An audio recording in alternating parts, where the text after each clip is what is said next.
8 есепте. Алдына жақта амалдардың орындалу ретін анықтап, оларды есепте. Бұл жақта асында біз 3-ті 10-ға көбейтеміз. 3-ті 10-ды 3 рет қосамыз, 30. Ал 30-ды 10-ға бөлгенде 3. 7-ні 10-ға көбейткенде 70, 70-ті 10-ға бөлгенде 7, ал 2-ні 100-ге көбейткенде 200, 200-ді 100-ге бөлгенде 2. Енді тағы да біреуі 8 көбейту 100, 800, 800 бөлу 100, 8.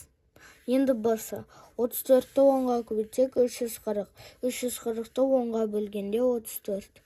Енді 46-ны 10-ға көбейтеміз 460, 460-ты 10-ға бөлеміз 46. 83-ті 10-ға көбейткенде 830, ал 830-ды